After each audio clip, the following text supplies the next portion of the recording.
Function बनाया उसमें नज़र आएगी। तो ये वैल्यू यहाँ पे दी हुई है, by value as a integer value दे दी है इसने। तो ए मल्टीप्लाई 10, ठीक है।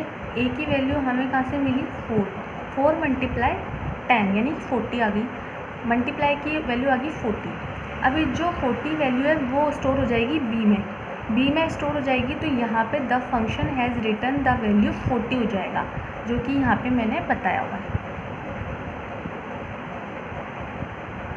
क्लियर हुआ होगा ये आपको कि यहाँ पे मैंने सब रूटीन बनाया है, यहाँ पे मैंने फंक्शन बनाया है। यहाँ पे मेरी ए की वैल्यू तो इसको क्लियर हो रही है, पर बी की वैल्यू यहाँ पे इसको नहीं मिली।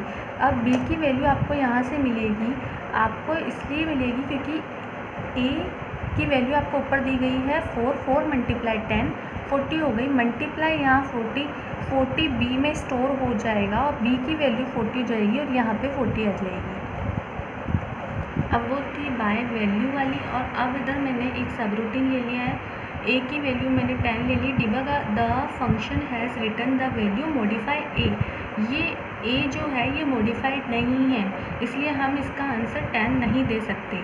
तो अब हम नीचे आ जाते हैं मॉडिफाई में, जहाँ पे हमें मॉडिफाई ए की वैल्यू मिलेगी।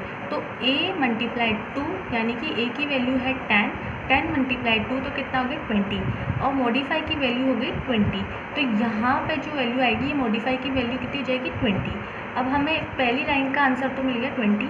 Debug a print A is now, यानी कि अब जो ए की वैल्यू है वो क्या है, अब वो 20 ही है, ठीक है। तो हमें आंसर जो मिला वो इस तरीके से मिला, यहाँ पे 20 और ए की अभी की वैल्यू है ए की वैल्यू 20, मतलब मॉडिफाई वैल्यू पूछ रहा था इसलिए हमने 20 को यहाँ पे दर्शाया है, और अब की वैल्यू पूछ रहा है इसलिए हमने 20 को दर्शाया है।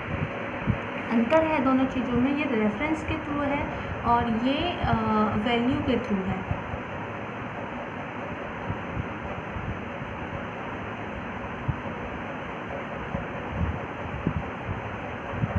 Calling a user defined function from worksheet you call the user defined function or similarly to built-in Excel function.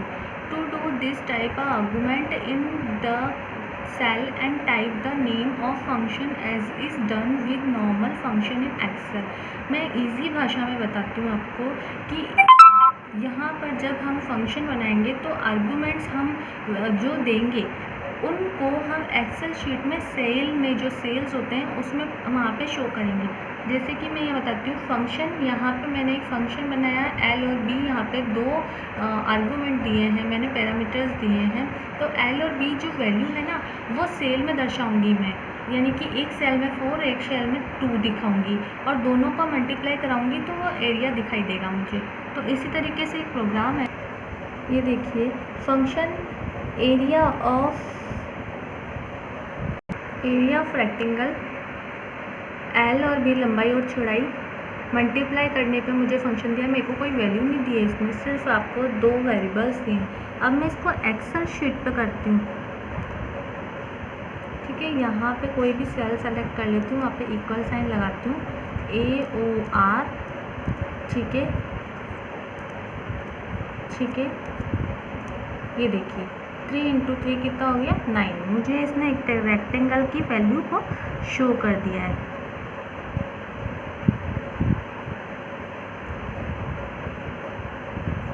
अब सबसे पहले प्रोग्राम देख लेते हैं अपन। ये फंक्शन बनाया मैंने, एक लाइन प्रिंट करनी है मुझे। यहाँ पे डिबग अ प्रिंट मैंने इन्वर्टेड कॉमा में एक लाइन दी गई है, वहाँ पे मुझे सिर्फ प्रिंट करनी है इसको। मैं पहले ये सारे जो 1 मिनट के लिए मैं इसका आउटपुट दिखाती हूँ आपको, सिर्फ एक लाइन प्रिंट होती हुई आएगी। ये देखिए ये सिर्फ मैंने एक लाइन चाहिए थी वो प्रिंट हो गई। अब उसके बाद मैं ये वाला दिखा देती हूँ। देखिए मेरा n एज इंटीजर वैल्यू ली गई है, मैंने n वेरिएबल लिया है। मुझे एक लाइन को कॉल करना है, ये वाली लाइन को कॉल करना है जो कि एज इट इज़ प्रिंट हो जाएगी। जो मैंने उस प्रोग्राम में दिखाया था एरिया को कॉल कर रहा था तो वो एरिया प्रिंट कर रहा था, तो कॉल कर रहा है ये प्रिंट लाइन को, इसको इस प्रोसेसर को कॉल कर रहा है, इस प्रोसेसर को कॉल कर रहा है, तो ये वाली लाइन प्रिंट हो जाएगी पहले तो मेरी, ठीक है, प्रिंट हो जाएगी। उसके बाद ये डिबग प्रिंट नंबर स्क्वायर और क्यूब, ये इस इतने स्पेस में मेरे यहाँ पे नंबर स्क्वायर और क्यूब लिखा हुआ आ जाएंगे। फिर मेरी लाइन प्रिंट हो जाएगी, यानी कि एक लाइन खींचेगी, फिर इसमें लिखा हुआ आएगा, फिर एक लाइन प्रिंट हो जाएगी। तो समझ में आया। उसके बाद कॉल प्रिंट लाइन के बाद मेरा लूप चल रहा है n 1 to 10, 1 to 10 के लिए मेरा लूप चल रहा है और डिबग n की वैल्यू मेरी चल रही है। तो n की वैल्यू मेरी चल रही है, तो 1 से लेकर 10 तक तो मेरी वैल्यू प्रिंट हो जाएगी। फिर टैब 12 मैंने इसलिए लिखा है कि वो जो टैब लगाते हैं अपन, तो वो याद करो टैब दबाते तो इतना स्पेस आता है, तो मैं टैब 12 बार दबाऊंगी तो मेरे इस लाइन में तो 1 to 10 गिनती आ जाएगी, और इतने इस गैप के बाद मेरा n मल्टीप्लाई n यानी कि स्क्वायर वाली गिनती आ जाएगी। फिर 25 टैब के बाद मेरी क्यूब वाली, यानी कि इसमें देखा n मल्टीप्लाई n यानी कि क्यूब हो गया, ये क्यूब की लाइन आ जाएगी। क्लियर। फिर नेक्स्ट, फिर मेरी n की वैल्यू पहले तो 1 होगी, ठीक है, फिर n की वैल्यू 2 हो जाएगी। हमेशा नेक्स्ट कब करते हैं, हमारी वैल्यू पहले 1 लूप पे चलती है, फिर 2 लूप पे चलती है, फिर 3 लूप पे चलती है, फिर 4 लूप पे चल रही है, ऐसे 10 तक लूप पे चलेगी और ये प्रिंट होती जाएगी नेक्स्ट करते करते। ये मेरी लाइन है, मेरी स्क्वायर और क्यूब सब कुछ प्रिंट होता जाएगा। फिर कॉल प्रिंट लाइन, यानी कि वापस से मेरा ये वाला चीज़ हुआ और ये वाली लाइन मेरी बन गई। ये पूरा का पूरा ओवर हो जाएगा। किस तरीके से अब मैं बताती हूँ, ये देखिए।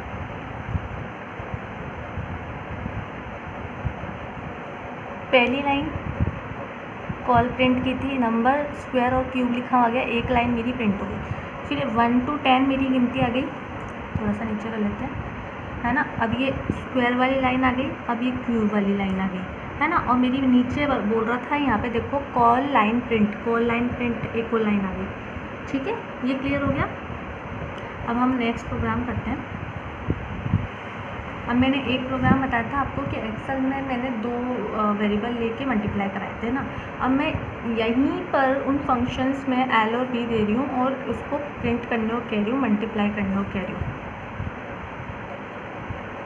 ये देखिए एरिया इज़ 200, ठीक है ना।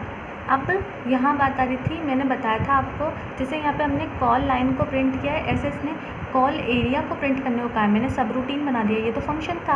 अब ये कॉल एरिया यानी कि इस एरिया को कॉल करेगा तो इसकी वैल्यू भी आपको यही दिखाई देगी, क्योंकि वो एरिया को कॉल कर रहा है।